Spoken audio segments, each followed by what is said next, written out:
ਜਦੋਂ ਪੰਜਾਬ ਦੇ ਵਿੱਚ ਬਾਦਲ ਦਲ ਦਾ ਰਾਜ ਸੀ, ਹਰ ਸਾਲ ਉਹ ਨਵੰਬਰ 84 ਦੇ ਇਹਨਾਂ ਦਿਨਾਂ ਦੇ ਵਿੱਚ ਕਦੇ ਪ੍ਰਿਯੰਕਾ ਚੋਪੜਾ, ਕਦੇ ਕਿਸੇ ਹੋਰ ਫਿਲਮੀ ਕਲਾਕਾਰ ਨੂੰ ਗਲੈਮਰ ਨਾਲ ਜੁੜੀਆਂ ਹੋਈਆਂ ਇਹੋ ਜਿਹੀਆਂ ਜਿਹੜੀਆਂ ਪਰਸਨੈਲਿਟੀਜ਼ ਨੇ, ਸ਼ਖਸੀਅਤਾਂ ਨੇ, ਹਸਤੀਆਂ ਨੇ, ਉਹਨਾਂ ਨੂੰ ਬੁਲਾ ਕੇ ਕੋਈ ਨਾ ਕੋਈ ਕੰਜਰਖਾਨੇ ਵਾਲਾ ਪ੍ਰੋਗਰਾਮ ਰੱਖ ਲੈਂਦੇ ਸੀਗੇ।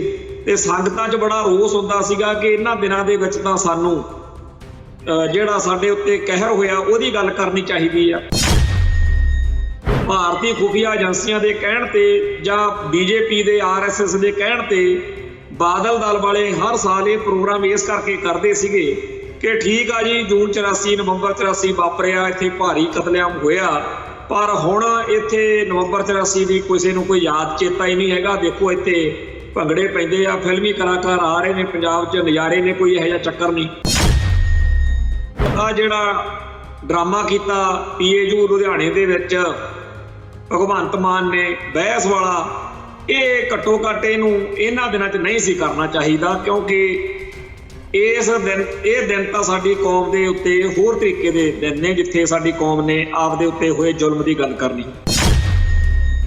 ਇੱਕ ਪਾਸੇ ਤਾਂ ਪੂਰਾ ਧੜੱਲੇ ਨਾਲ ਪ੍ਰਾਪੇਗੰਡਾ ਕਰ ਰਹੇ ਨੇ ਕਿ ਆਓ ਜੀ ਅਸੀਂ ਬਹਿਸ ਕਰਨੀ ਆ, ਸਾਡੇ ਕੋਲੇ ਆਓ। ਦੂਜੇ ਪਾਸੇ ਪ੍ਰਸ਼ਾਸਨ ਨੇ, ਪੁਲਿਸ ਨੇ ਹਰ ਇੱਕ ਜਿਹੜਾ ਇੱਥੇ ਆ ਸਕਦਾ ਉਹਨੂੰ ਰੋਕਣ ਉੱਤੇ, ਉਹਨੂੰ ਦਬਕਾਉਣ ਉੱਤੇ ਵੀ ਉੱਥੇ ਜਾਣਾ ਨਹੀਂ, ਇਸ ਗੱਲ ਦੇ ਉੱਤੇ ਜ਼ੋਰ ਲਾਇਆ ਹੋਇਆ।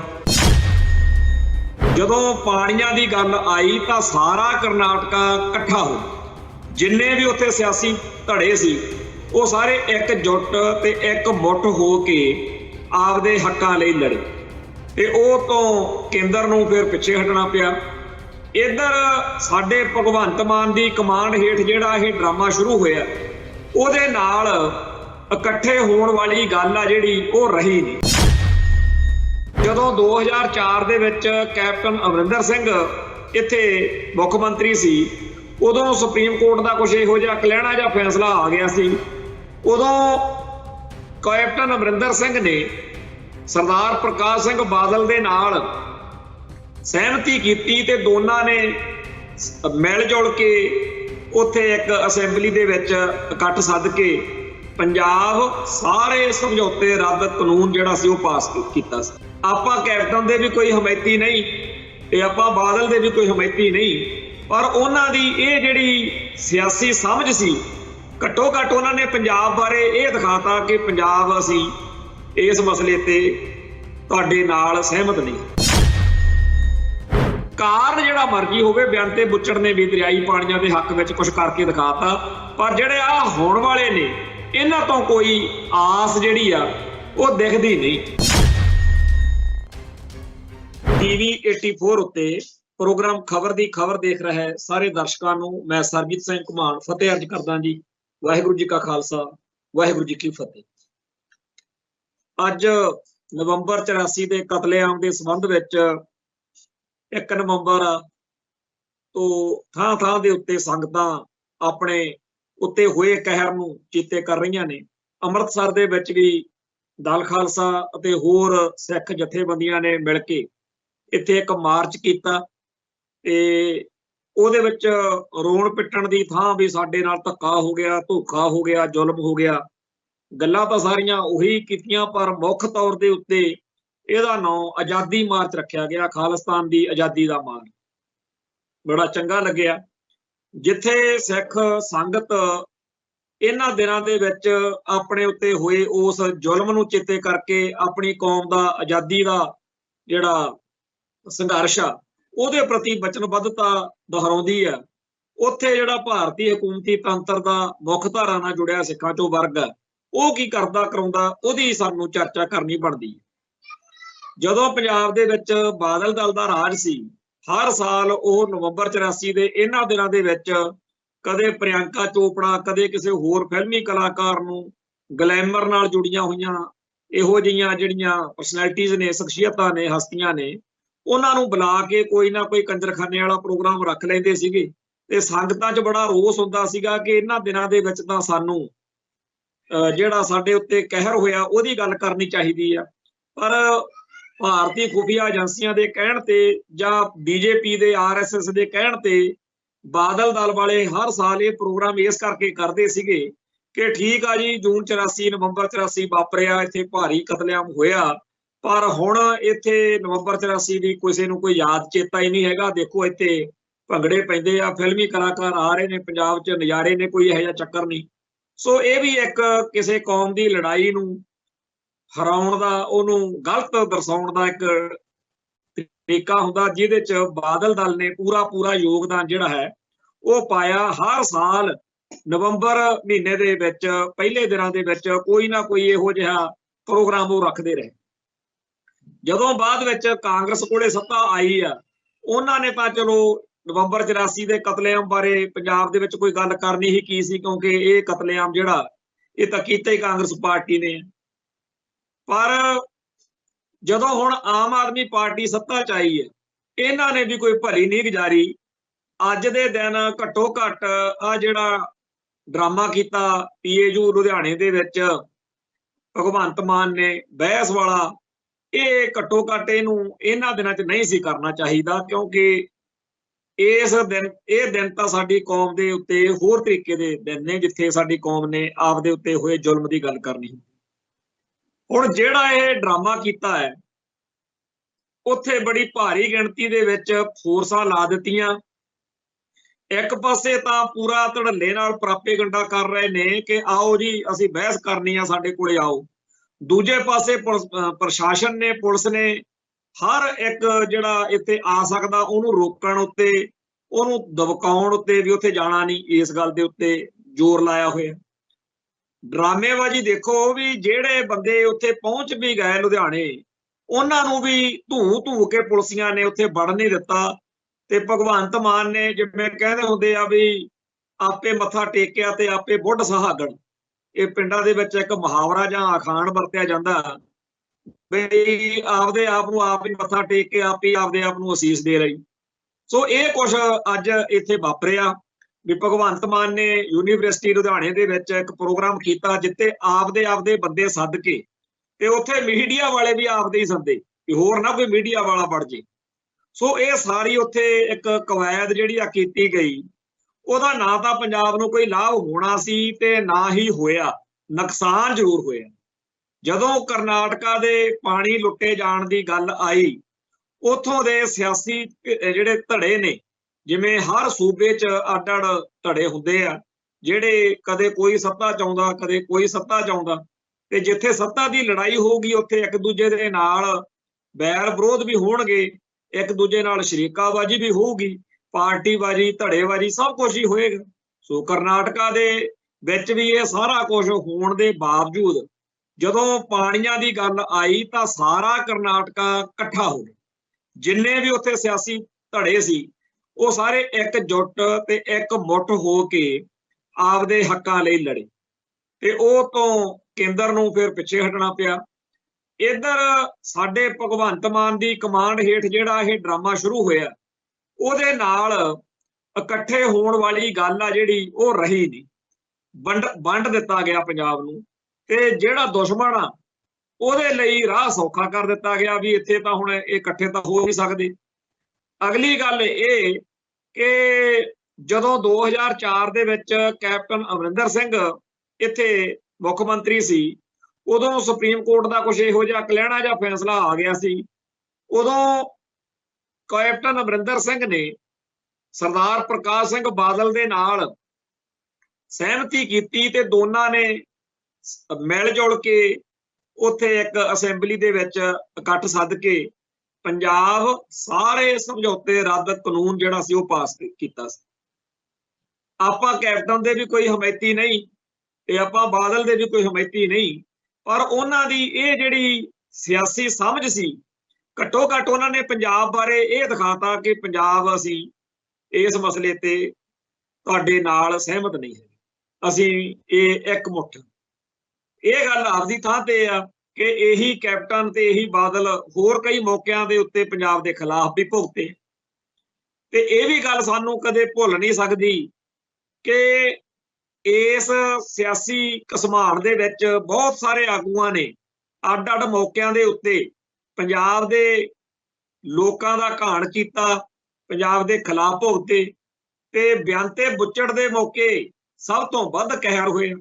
पर दरियाई पाणियां दे मसले दे उत्ते मैं इत्थे पढ़ रहा सी, दरियाई पाणियां दे मसले उत्ते उहने स्टैंड होर तरीके दा रखिया, जानी कि पंजाब दे हक विच भुगतण दी गल कीती बेअंते बुच्चड़। ਉਹਦੀਆਂ ਸਾਰੀਆਂ ਕਰਤੂਤਾਂ ਆਪਾਂ ਇੱਥੇ ਗਿਣਦੇ ਆ, ਪਰ ਇਹ ਗੱਲ ਵੀ ਉਹਦੇ ਖਾਤੇ 'ਚ ਹੈਗੀ ਆ। ਹੋ ਸਕਦਾ ਉਹਨੇ ਇਹ ਸੋਚਿਆ ਹੋਵੇ ਕਿ ਦਰਬਾਰੇ ਨੂੰ ਪੰਜਾਬ ਨੇ ਕਦੇ ਮਾਫ ਨਹੀਂ ਕੀਤਾ, ਜਿਹਨੇ ਇਹ ਸਿਆਪਾ ਛੇੜਿਆ, ਤੇ ਇੰਦਰਾ ਗਾਂਧੀ ਜਿਹੜੀ ਆ ਉਹਦੀ ਜਾਨ ਚਲੀ ਗਈ ਇਸ ਮਸਲੇ 'ਚ, ਤੇ ਜਿਹੜਾ ਦਰਬਾਰਾ ਉਹ ਕਿਸੇ ਗਿਣਤੀ 'ਚ ਨਹੀਂ, ਜਿਉਂਦਿਆਂ ਮਰਿਆ ਇੱਕ ਬਰਾਬਰ ਆ। ਤੇ ਮੈਂ ਕਾਹਨੂੰ ਆਪਦੇ ਲਈ ਇਹ ਇਤਿਹਾਸ ਵਿੱਚ ਕਲੰਕ ਕੱਟਾਂ, ਕਿਉਂਕਿ ਕਿਸਾਨੀ ਨਾਲ ਸੰਬੰਧਿਤ ਸੀਗਾ। ਹੋ ਸਕਦਾ ਉਹਦੇ ਦਿਮਾਗ 'ਚ ਆਇਆ ਹੋਵੇ ਕਿ ਮੈਂ ਆਪਦੇ ਭਾਈਚਾਰੇ ਦੀ ਨਜ਼ਰ ਵਿੱਚ, ਕਾਰਨ ਜਿਹੜਾ ਮਰਜ਼ੀ ਹੋਵੇ, ਬੇਅੰਤੇ ਬੁੱਚੜ ਨੇ ਵੀ ਦਰਿਆਈ ਪਾਣੀਆਂ ਦੇ ਹੱਕ ਵਿੱਚ ਕੁਝ ਕਰਕੇ ਦਿਖਾਤਾ। ਪਰ ਜਿਹੜੇ ਆ ਹੋਣ ਵਾਲੇ ਨੇ, ਇਹਨਾਂ ਤੋਂ ਕੋਈ ਆਸ ਜਿਹੜੀ ਆ ਉਹ ਦਿਖਦੀ ਨਹੀਂ। ਪੰਜਾਬ ਦੇ ਦਰਿਆਈ ਪਾਣੀ ਲੁੱਟੇ ਜਾਣ ਦੇ ਮਸਲੇ ਉੱਤੇ ਜਿਹੜਾ ਸਟੈਂਡ, ਜਿਹੜੀ ਨੀਤੀ ਉੱਤੇ ਭਗਵੰਤ ਮਾਨ ਐਂਡ ਕੰਪਨੀ ਚੱਲ ਰਹੀ ਆ, ਇਹ ਬਿਲਕੁਲ ਪੰਜਾਬ ਦੇ ਹਿੱਤਾਂ ਦੇ ਖਿਲਾਫ ਆ। ਹੋ ਸਕਦਾ ਹਰਿਆਣੇ ਵਿੱਚ ਇਸ ਤਰ੍ਹਾਂ ਦੇ ਡਰਾਮੇ ਨਾਲ ਇਹਨਾਂ ਨੂੰ ਕੋਈ ਫਾਇਦਾ ਹੁੰਦਾ ਦਿਖੇ। ਹੋ ਸਕਦਾ ਬਈ ਇਹਨਾਂ ਨੇ ਇਹ ਤਿਕੜਮਬਾਜ਼ੀ ਕਿਸੇ ਹੋਰ ਵੱਡੀ ਖੇਡ ਦੇ ਤਹਿਤ ਕੀਤੀ ਹੋਵੇ, ਪਰ ਪੰਜਾਬ ਦੇ ਲੋਕਾਂ ਨੂੰ ਇਕਜੁੱਟ ਤੇ ਇੱਕ ਮੁੱਠ ਕਰਕੇ ਦਿੱਲੀ ਨੂੰ ਜਾਂ ਮੁਲਕ ਨੂੰ ਦਿਖਾਉਣ ਦੀ ਬੜੀ ਲੋੜ ਸੀ। ਤੇ ਇਹਦੇ ਵਿੱਚ ਸਭ ਤੋਂ ਮੋਹਰੀ ਜਿਹੜੀ ਧਿਰ ਹੁੰਦੀ ਆ, ਉਹ ਸੱਤਾ ਵਾਲੀ ਧਿਰ ਹੀ ਹੁੰਦੀ ਆ, ਉਹਦੀ ਜ਼ਿੰਮੇਵਾਰੀ ਸਭ ਤੋਂ ਵੱਧ ਹੁੰਦੀ। ਪਰ ਅਸੀਂ ਪਹਿਲੇ ਦਿਨ ਤੋਂ ਹੀ ਕਹਿੰਦੇ ਆ ਰਹੇ ਹਾਂ ਕਿ ਸਭ ਤੋਂ ਜਿਹੜੇ ਕਹਿੰਦੇ ਆ ਬਈ ਬੇਸਮਝ, ਬੇਵਕੂਫ, ਮੂਰਖ, ਅਜੱਡ, ਜੋ ਮਰਜ਼ੀ ਅੱਖਰ ਕਹਿ ਲਓ, ਉਹ ਇਹ ਸਾਬਤ ਹੋਏ ਨੇ, ਕਿਉਂਕਿ ਇਹਨਾਂ ਨੇ ਪਹਿਲਾਂ ਵਾਲਿਆਂ ਦੇ ਮੁਕਾਬਲੇ ਦੇ ਉੱਤੇ ਆਸ ਸਭ ਤੋਂ ਵੱਧ ਲੋਕਾਂ ਨੂੰ ਬਣਾਈ ਸੀ ਕਿ ਪੰਜਾਬ ਦੇ ਹੱਕਾਂ ਲਈ, ਪੰਜਾਬ ਦੇ ਹਿੱਤਾਂ ਲਈ ਅਸੀਂ ਸਭ ਤੋਂ ਵਧੀਆ ਸਾਬਤ ਹੋਵਾਂਗੇ। ਆਪਾਂ ਨੂੰ ਸਭ ਨੂੰ ਪਤਾ ਕਿ ਆਮ ਆਦਮੀ ਪਾਰਟੀ ਨੂੰ ਵੋਟ ਪਾਉਣ ਮੌਕੇ ਪੰਜਾਬ ਦੇ ਲੋਕਾਂ ਦੇ ਦਿਲ ਦਿਮਾਗ ਵਿੱਚ ਇਹੀ ਗੱਲ ਸੀ ਕਿ ਸਾਡੇ ਨਾਲ ਕਾਂਗਰਸ ਨੇ ਬੁਰੀ ਕੀਤੀ, ਸਾਡੇ ਨਾਲ ਬਾਦਲ ਦਲ ਪਲੱਸ ਬੀਜੇਪੀ ਵਾਲਿਆਂ ਨੇ ਬੁਰੀ ਕੀਤੀ, ਸਾਡੇ ਨਾਲ ਕਦੇ ਕਿਸੇ ਨੇ ਚੰਗਿਆਈ ਨਹੀਂ ਕੀਤੀ। ਹੁਣ ਅਸੀਂ ਆਮ ਆਦਮੀ ਪਾਰਟੀ ਨੂੰ ਮੌਕਾ ਦੇਣਾ ਤੇ 92 ਵਿਧਾਇਕ ਜਿਤਾ ਕੇ ਇੱਕ ਇਹੋ ਜਿਹੀ ਸਰਕਾਰ ਲੋਕਾਂ ਨੇ ਬਣਾਈ ਸੀ ਜਿਹਦੇ ਤੋਂ ਬਹੁਤ ਵੱਡੀਆਂ ਆਸਾਂ ਸੀ। ਪਰ ਇਸ ਵੇਲੇ ਸਾਨੂੰ ਸਾਰਿਆਂ ਨੂੰ ਇਹ ਗੱਲ ਮੰਨ ਲੈਣੀ ਚਾਹੀਦੀ ਆ ਕਿ ਜਦੋਂ ਪ੍ਰੋਫੈਸਰ ਦਵਿੰਦਰਪਾਲ ਸਿੰਘ ਭੁੱਲਰ ਦੀ ਰਿਹਾਈ ਦਾ ਫਾਈਲ ਦਾ ਮਸਲਾ ਆਉਂਦਾ ਹੈ, ਉਦੋਂ ਵੀ ਕੇਜਰੀਵਾਲ ਜਾਂ ਆਮ ਆਦਮੀ ਪਾਰਟੀ ਜਾਂ ਭਗਵੰਤ ਮਾਨ ਜਾਂ ਕੋਈ ਵੀ ਆਮ ਆਦਮੀ ਪਾਰਟੀ ਦਾ ਲੀਡਰ ਕਿਸੇ ਵੀ ਤਰ੍ਹਾਂ ਸਾਡੇ ਹਾਲਾਤ ਨੂੰ ਸਮਝ ਨਹੀਂ ਰਿਹਾ ਤੇ ਸਾਡੀ ਜਿਹੜੀ ਭਾਈ ਦਵਿੰਦਰਪਾਲ ਸਿੰਘ ਭੁੱਲਰ ਦੀ ਫਾਈਲ ਆ ਉਹਨੂੰ ਰੋਕੀ ਬੈਠੇ। ਜੇ ਦਿੱਲੀ ਵਾਲੇ ਆਮ ਆਦਮੀ ਪਾਰਟੀ ਦੇ ਆਗੂ ਚਾਹਣ ਤਾਂ ਉਹ ਕਦੋਂ ਦਾ ਮਸਲਾ ਹੱਲ ਹੋ ਚੁੱਕਿਆ ਹੋਣਾ ਸੀ, ਪਰ ਪਤਾ ਨਹੀਂ ਕੀ ਜਿਹੜਾ ਹੈਗਾ ਪੰਜਾਬ ਵਾਲਿਆਂ ਦਾ ਦਬਾਅ ਨਹੀਂ ਤੇ ਦਿੱਲੀ ਵਾਲੇ ਜਿਹੜੇ ਨੇ ਉਹ ਕੋਈ ਸੁਣਦੇ ਨਹੀਂ। ਸੋ ਆਮ ਆਦਮੀ ਪਾਰਟੀ ਦੇ ਕਰਕੇ ਪ੍ਰੋਫੈਸਰ ਦਵਿੰਦਰਪਾਲ ਸਿੰਘ ਭੁੱਲਰ ਦੀ ਰਿਹਾਈ ਰੁਕੀ ਹੋਈ। ਦੂਸਰਾ ਇਹ ਕਿ ਜਦੋਂ ਡੇਰਾ ਸਰਸਾ ਨਾਲ ਖਾਲਸਾ ਪੰਥ ਦਾ ਪੂਰਾ ਸਿਰ ਵੱਢਵਾਂ ਇੱਕ ਤਰੀਕੇ ਨਾਲ ਵੈਰ ਪੈ ਗਿਆ, ਉਸ ਮੌਕੇ ਬਾਦਲ ਦਲ ਨੇ ਪੂਰੇ ਦਾ ਪੂਰਾ ਪੰਥ ਦੇ ਖਿਲਾਫ ਖੜ ਕੇ ਸਰਸੇ ਵਾਲਿਆਂ ਦਾ ਸਾਥ ਦਿੱਤਾ ਤੇ ਕਾਂਗਰਸ ਪਾਰਟੀ ਨੇ ਵੀ ਵੋਟਾਂ ਲੈਣ ਦੇ ਲਈ ਆਪਦੇ ਬਹੁਤ ਸਾਰੇ ਆਗੂਆਂ ਨੂੰ ਡੇਰਾ ਸਰਸਾ ਕੋਲੇ ਭੇਜਿਆ। ਜਦੋਂ 2007 ਵਾਲੀ 17 ਵਾਲੀ ਚੋਣ ਹੋਈ ਆ ਵਿਧਾਨ ਸਭਾ ਦੀ, ਉਸ ਮੌਕੇ ਕਾਂਗਰਸ ਦੇ ਤੇ ਬਾਦਲ ਦਲ ਦੇ ਬਹੁਤ ਸਾਰੇ ਆਗੂਆਂ ਨੇ ਡੇਰਾ ਸਰਸਾ ਕੋਲੇ ਜਾ ਕੇ ਵੋਟਾਂ ਲਈ ਤਰਲੇ ਕੀਤੇ, ਜਿਹਦੇ ਕਰਕੇ ਉਹਨਾਂ ਨੂੰ ਤਨਖਾਹ ਵੀ ਲੱਗੀ ਸੀ। ਸੋ ਕਾਂਗਰਸ ਵਾਲਿਆਂ ਨੇ ਜਾਂ ਬਾਦਲ ਦਲ ਵਾਲਿਆਂ ਨੇ ਡੇਰਾ ਸਰਸਾ ਦੇ ਮਸਲੇ ਉੱਤੇ ਸਾਨੂੰ ਜੋ ਦੁੱਖ ਦਿੱਤਾ ਸੀ ਤੇ ਬਰਗਾੜੀ ਅਤੇ ਬਹਿਬਲ ਕਾਂਡ ਨੇ ਜੋ ਤਕਲੀਫ ਦਿੱਤੀ ਸੀ, ਇਹੋ ਜਿਹੇ ਸਾਰੇ ਮਸਲਿਆਂ ਦੇ ਉੱਤੇ ਸਾਡੇ ਲੋਕਾਂ ਦੇ ਦਿਲ ਦਿਮਾਗ ਵਿੱਚ ਇਹ ਗੱਲ ਸੀ ਕਿ ਜੇ ਆਪਾਂ ਕਾਂਗਰਸ ਅਤੇ ਬਾਦਲ ਦਲ ਤੋਂ ਕੋਈ ਆਪਾਂ ਨੂੰ ਆਸ ਨਹੀਂ ਰਹੀ ਤੇ ਆਮ ਆਦਮੀ ਪਾਰਟੀ ਨੂੰ ਜਿਤਾਈਏ ਤੇ ਇਨਸਾਫ ਮਿਲੂਗਾ। ਪਰ ਆਪਾਂ ਨੂੰ ਮੰਨ ਲੈਣਾ ਚਾਹੀਦਾ ਕਿ ਇਸ ਮਸਲੇ ਉੱਤੇ ਵੀ ਆਮ ਆਦਮੀ ਪਾਰਟੀ ਪੂਰੀ ਤਰ੍ਹਾਂ ਪੰਥ ਦੀ ਪਿੱਠ 'ਚ ਛੁਰਾ ਮਾਰ ਕੇ ਉਹ ਖੜੀ। ਉਸ ਤੋਂ ਵੀ ਖਤਰਨਾਕ ਤੇ ਘਿਨਾਉਣੀ ਕਰਤੂਤ ਆਮ ਆਦਮੀ ਪਾਰਟੀ ਨੇ ਇਹ ਕੀਤੀ ਕਿ ਡੇਰਾ ਸਰਸਾ ਦੇ ਹੱਕ ਵਿੱਚ ਅਦਾਲਤਾਂ ਦੇ ਵਿੱਚ ਭੁਗਤਣ ਵਾਲੇ ਕਈ ਨਾਂ ਦੇ ਵਿਅਕਤੀ ਨੂੰ, ਵਕੀਲ ਨੂੰ, ਐਡਵੋਕੇਟ ਜਨਰਲ ਜਿਹੜਾ ਪੰਜਾਬ ਸਰਕਾਰ ਦਾ ਸਾਰੇ ਵਕੀਲਾਂ ਦਾ ਪ੍ਰਮੁੱਖ ਹੁੰਦਾ, ਉਹ ਲਾ ਦਿੱਤਾ ਗਿਆ। ਜਦੋਂ ਕਿ ਇਹਦਾ ਵਿਰੋਧ ਹੋਇਆ ਪਰ ਇਹਨਾਂ ਨੇ ਕੱਖ ਨਹੀਂ ਕਿਸੇ ਦੀ ਗੱਲ ਗੌਲੀ ਤੇ ਉਸ ਬੰਦੇ ਨੂੰ ਪੰਜਾਬ ਦੇ ਸਿਰ ਤੇ ਥੋਪ ਦਿੱਤਾ, ਜਿਹਦੇ ਹੁੰਦਿਆਂ ਅਸੀਂ ਕਦੇ ਵੀ ਬਰਗਾੜੀ ਬਾਈਬਲ ਜਾਂ ਹੋਰ ਬੇਅਦਬੀ ਦੇ ਜਿਹੜੇ ਸਾਡੇ ਕੇਸ ਨੇ ਉਹਨਾਂ 'ਚ ਇਨਸਾਫ ਨਹੀਂ ਸੀ ਲੈ ਸਕਦੇ ਔਰ ਸਾਡੇ ਨਾਲ ਮਾੜੀ ਵਾਪਰੀ। ਇਵੇਂ ਹੋਰ ਬਹੁਤ ਸਾਰੇ ਮਸਲੇ ਆ, ਪਰ ਜਿਹੜਾ ਦਰਿਆਈ ਪਾਣੀਆਂ ਦਾ ਮਸਲਾ ਜਿੱਥੋਂ ਇਹ ਸਾਰਾ ਉਦਮੂਲ ਖੜਾ ਹੋਇਆ, ਜਿਹਦੇ ਵਿੱਚ ਕਪੂਰੀ ਨਹਿਰ ਦਾ ਟੱਕ ਲਾਉਣ ਤੋਂ ਬਾਅਦ ਕਪੂਰੀ ਮੋਰਚਾ, ਫਿਰ ਉਹ ਧਰਮਯੁੱਧ ਮੋਰਚਾ, ਫਿਰ ਅਨੰਦਪੁਰ ਦੇ ਮਤੇ ਦੀ ਪ੍ਰਾਪਤੀ ਲਈ ਮੋਰਚਾ, ਜਿਹਦੇ ਵਿੱਚ ਜੂਨ 1984 ਨੂੰ ਦਰਬਾਰ ਸਾਹਿਬ ਦੇ ਉੱਤੇ ਫੌਜੀ ਹਮਲਾ ਹੋਇਆ, ਜਿਸ ਤੋਂ ਬਾਅਦ ਵਿੱਚ ਜਿਹੜਾ ਪੰਜਾਬ ਨੂੰ ਖਾਲਿਸਤਾਨ ਦੇ ਰਾਹ ਤੋਰ ਦਿੱਤਾ ਗਿਆ ਤੇ ਅੱਜ ਸਿੱਖ ਆਪਦੇ ਹੱਕਾਂ ਲਈ, ਆਪਦੀ ਆਜ਼ਾਦੀ ਲਈ ਖਾਲਿਸਤਾਨ ਦਾ ਸੰਘਰਸ਼ ਜਿਹੜਾ ਹੈਗਾ ਲੜ ਰਹੇ ਆ। ਇਹ ਸਾਰੇ ਕਾਸੇ ਦੇ ਵਿੱਚ ਜਿਹੜਾ ਜੜ ਵਾ, ਜਿੱਥੇ ਅਸਲੀ ਕਹਾਣੀ ਤੁਰਦੀ ਆ, ਉਹ SYL ਨਹਿਰ ਦਾ ਮਸਲਾ ਸੀ। ਉਸ ਤੋਂ ਪਹਿਲਾਂ ਹੀ ਪੰਜਾਬ ਦਾ ਬੜਾ ਪਾਣੀ ਹਰਿਆਣੇ, ਰਾਜਸਥਾਨ, ਦਿੱਲੀ ਤੇ ਹੋਰ ਰਾਜਾਂ ਨੂੰ ਲੁੱਟ ਕੇ ਦਿੱਤਾ ਜਾ ਰਿਹਾ ਸੀ, ਪਰ ਜਿਹੜਾ ਬਾਕੀ ਰਹਿੰਦਾ ਪਾਣੀ ਵੀ ਸੀ ਉਹ ਲੁੱਟਣ ਦੇ ਲਈ SYL ਜਿਹੜਾ ਸੀ ਉਹਦਾ ਪੰਗਾ ਖੜਾ ਕੀਤਾ ਗਿਆ। ਹਕੀਕਤ ਇਹ ਆ, ਇੱਥੇ ਸਾਡੇ ਦੋ ਨੁਕਤੇ ਬੜੇ ਗੰਭੀਰ ਨੇ ਸਾਡੇ ਸਰੋਤਿਆਂ ਨੂੰ ਮੈਂ ਇਹ ਬਾਰ-ਬਾਰ ਤਾਂ ਕਹਿੰਦਾ ਹਾਂ ਕਿਉਂਕਿ ਸਾਡੇ ਬੰਦੇ ਭੋਲੇ ਨੇ, ਭੁੱਲ ਜਾਂਦੇ। ਤੇ ਇੱਕ ਲਾਲਾ ਜਿਹਾ ਕੋਈ ਆ ਕੇ ਵਧੀਆ ਜੀ ਲਹਿਜੇ 'ਚ ਗੱਲ ਕਰ ਦੇਵੇ, ਉਹ ਤਾਂ ਇਹ ਚੇਤੇ ਰੱਖਦੇ ਆ, ਪਰ ਸਿੱਖ ਕੋਈ ਪਿੱਟ ਕੇ ਮਰ ਜੇ ਉਹ ਗੱਲ ਖਿਆਲ 'ਚ ਨਹੀਂ ਵੜਦੀ। ਇੱਕ ਤਾਂ ਸੱਜਣੋ ਇਹ ਗੱਲ ਚੰਗੀ ਤਰ੍ਹਾਂ ਆਪਦੇ ਦਿਮਾਗ 'ਚ ਬਿਠਾ ਲਓ ਵੀ ਇਹ ਨਹੀਂ ਹੈਗਾ ਕਿ ਪਾਣੀ ਹਜੇ ਹਰਿਆਣੇ ਨੂੰ ਜਾਂ ਰਾਜਸਥਾਨ ਨੂੰ ਜਾਣਾ ਸ਼ੁਰੂ ਹੋਣਾ, SYL ਬਣੂਗੀ ਤੇ ਪਾਣੀ ਜਾਊਗਾ, ਇਹੋ ਜਿਹੀ ਗੱਲ ਨਹੀਂ ਹੈਗੀ। ਪਾਣੀ ਪਹਿਲਾਂ ਹੀ 80-90% ਉਹ ਲੁੱਟ ਕੇ ਲੈ ਕੇ ਜਾ ਰਹੇ ਨੇ। ਜਿਹੜਾ ਬਾਕੀ ਬਚਿਆ ਹੋਇਆ ਪੰਜਾਬ ਨੂੰ ਬੰਜਰ ਬਣਾਉਣ ਦਾ ਜਿਹੜਾ ਪ੍ਰੋਜੈਕਟ ਆ, ਬਾਕੀ ਬਚਿਆ ਹੋਇਆ ਪਾਣੀ ਆ, ਉਹ ਲੈ ਕੇ ਜਾਣ ਦੇ ਲਈ SYL ਦਾ ਚੱਲ ਰਿਹਾ। ਦੂਸਰਾ ਜਿਹੜਾ ਨੁਕਤਾ ਉਹ ਇਹ ਹੈ ਕਿ ਪੰਜਾਬ ਦੇ ਜਿੰਨੇ ਸਿਆਸੀ ਭਲਵਾਨ ਨੇ, ਇਹਨਾਂ ਸਾਰਿਆਂ ਨੇ ਅੱਡ-ਅੱਡ ਮੌਕਿਆਂ ਦੇ ਉੱਤੇ ਪੰਜਾਬ ਦੇ ਹਿੱਤਾਂ ਦੇ ਉਲਟ ਭੁਗਤ ਕੇ ਦਿਖਾਇਆ ਹੋਇਆ ਤੇ ਰਹਿੰਦੀ ਖੂੰਦੀ ਜਿਹੜੀ ਕਸਰ ਸੀਗੀ ਉਹ ਆਮ ਆਦਮੀ ਪਾਰਟੀ ਦੇ ਸੁਪਰੀਮ ਕੋਰਟ ਦੇ ਵਿੱਚ ਪਿਛਲੀ ਵਾਰ ਸੁਣਵਾਈ ਵਾਲੇ ਦਿਨ ਪੂਰੀ ਕਰ ਦਿੱਤੀ ਆ, ਜਦੋਂ ਇਹਨਾਂ ਨੇ ਕਿਹਾ ਜੀ ਅਸੀਂ ਤਾਂ ਤਿਆਰ ਆ, ਪਰ ਜਿਹੜੇ ਪੰਜਾਬ ਦੇ ਸਾਥੋਂ ਬਿਨਾਂ ਬਾਕੀ ਸਿਆਸੀ ਦਲ ਨੇ ਉਹ ਢਿੱਕਾ ਢਾਉਣਗੇ।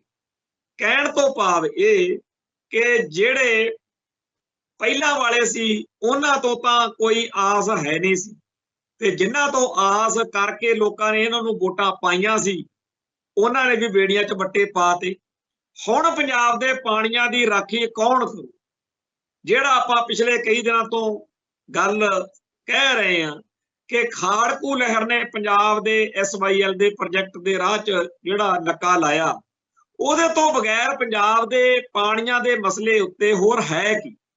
ਇਵੇਂ ਹੀ ਜੂਨ 84 ਨੂੰ ਦਰਬਾਰ ਸਾਹਿਬ ਤੇ ਹਮਲਾ ਹੋਇਆ, ਉਸ ਹਮਲੇ ਦੇ ਵਿੱਚ ਇੰਦਰਾ ਗਾਂਧੀ ਨੂੰ ਤੇ ਵੈਦਿਆ ਨੂੰ ਸੋਧਾ ਲਾਉਣ ਤੋਂ ਬਗੈਰ ਹੋਰ ਆਪਣੇ ਕੋਲੇ ਜਿਹੜਾ ਕਹਿੰਦੇ ਰੈਫਰੈਂਸ ਲਾਇਬ੍ਰੇਰੀ ਵਾਲਾ ਕੇਸ ਜਾਂ ਹੋਰ ਉਹਦੇ ਵਿੱਚ ਤਾਂ ਕੁਝ ਨਹੀਂ ਨਾ ਪੱਲੇ ਪਿਆ।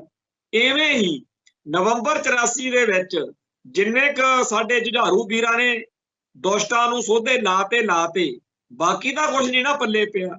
ਇਵੇਂ ਹੀ ਪੰਜਾਬ ਦੇ ਵਿੱਚ ਜਿਨ੍ਹਾਂ ਬੁੱਚੜ ਜ਼ਾਲਮ ਤੇ ਕਮੀਨੇ ਲੋਕਾਂ ਨੇ ਸਿੱਖਾਂ ਦਾ ਘਾਣ ਕੀਤਾ, ਉਹਨਾਂ ਵਿੱਚੋਂ ਜਿੰਨਿਆਂ ਕੁ ਨੂੰ ਜੁਝਾਰੂ ਵੀਰਾਂ ਨੇ ਸੋਧੇ ਲਾਤੇ, ਪੁਲਸੀਆਂ ਨੂੰ ਲਾ ਦਿੱਤੇ, ਬਾਕੀਆਂ ਨੂੰ ਤਾਂ ਕਿਸੇ ਨੂੰ ਕੁਝ ਨਹੀਂ ਹੋਇਆ। ਹੁਣ ਕਈ ਵੀਰ ਕਹਿਣਗੇ ਜੀ ਤੁਸੀਂ ਨਿੱਤ ਸੁਣਾਉਂਦੇ ਹੋ ਕਿ ਫਲਾਣੇ ਨੂੰ ਸਜ਼ਾ ਹੋਗੀ, ਫਲਾਣੇ ਨੂੰ ਸਜ਼ਾ ਹੋਗੀ, ਤੁਸੀਂ ਕਹਿੰਦੇ ਹੋ ਕਿ ਜੀ ਜਿਹੜਾ ਘੱਟੋ ਘੱਟ 500 ਤੋਂ ਉੱਪਰ ਪੁਲਿਸ ਮੁਲਾਜ਼ਮਾਂ ਨੂੰ ਸਜ਼ਾਵਾਂ ਹੋਈਆਂ, ਪਰ ਸੱਜਣੋ ਇਹ ਸਜ਼ਾ ਹੋਈ ਦੀ ਖਬਰ ਤਾਂ ਚੇਤੇ ਰੱਖਦੇ ਹੋ, ਇਹ ਵੀ ਚੇਤੇ ਰੱਖਿਆ ਕਰੋ ਕਿ ਅਸੈਂਬਲੀ 'ਚ ਮਤੇ ਪਾ ਕੇ ਇਹਨਾਂ ਸਾਰਿਆਂ ਨੂੰ ਕਿਵੇਂ ਅੱਡ-ਅੱਡ ਮੌਕਿਆਂ ਦੇ ਉੱਤੇ ਇਸ ਮੁਲਕ ਦੇ ਸਿਆਸੀ ਭਲਵਾਨਾਂ ਨੇ ਰਿਹਾਈਆਂ ਕਰਵਾਈਆਂ। ਚਾਹੇ ਉਹ ਪੈਂਕੀ ਕੈਟ, ਇੱਕ ਵਾਰੀ ਸਾਡਾ ਬਹੁਤ ਹੀ ਸਤਿਕਾਰਯੋਗ ਪਰਿਵਾਰ ਹੈ, ਮੁਸਲਮਾਨ ਗੁੱਜਰ ਪਰਿਵਾਰ ਹੈ, ਔਰ ਉਹ ਭਾਈ ਬਸ਼ੀਰ ਮੁਹੰਮਦ ਜਿਹੜਾ ਬੱਬਰ ਖਾਲਸਾ ਦੇ ਵਿੱਚ ਸੇਵਾ ਕਰਦਾ ਸੀ, ਭਾਈ ਲਛਮਣ ਸਿੰਘ ਬੱਬਰ ਤੇ ਉਹਦੀ ਸਿੰਘਣੀ ਜਿਹਦਾ ਨਾਂ ਪਹਿਲਾਂ ਤਾਂ ਬੀਬੀ ਸ਼ਕੀਨਾ ਸੀ, ਪਰ ਜਦੋਂ ਅੰਮ੍ਰਿਤ ਛਕ ਕੇ ਸਿੰਘ ਸੱਜ ਕੇ ਉਹ ਸਿੱਖ ਸਫਾਂ ਚ ਆ ਗਏ ਤਾਂ ਬੀਬੀ ਦਾ ਨਾਂ ਰਾਣੀ ਕੌਰ ਹੋ ਗਿਆ। ਉਹ ਦੋਨੇ ਜਾਣਿਆਂ ਨੂੰ ਕਲਕੱਤੇ ਜਾ ਕੇ ਇੱਥੋਂ ਪੁਲਿਸੀਆਂ ਨੇ ਮਾਰ ਦਿੱਤਾ। ਕਲਕੱਤੇ ਦੇ ਵਿੱਚ ਜਦੋਂ ਉਹਨਾਂ ਦੀਆਂ ਸ਼ਹਾਦਤਾਂ ਹੋਈਆਂ ਉਦੋਂ ਭੈਣ ਰਾਣੀ ਕੌਰ ਜਿਹੜੀ ਸੀ ਉਹਦੇ ਪੇਟ 'ਚ ਨਿੱਕਾ ਜਿਹਾ ਬੱਚਾ ਵੀ ਸੀ ਔਰ ਉਹਦੀ ਡਿਲੀਵਰੀ ਲਈ ਹੀ ਉੱਥੇ ਹੋ ਗਏ ਸੀ।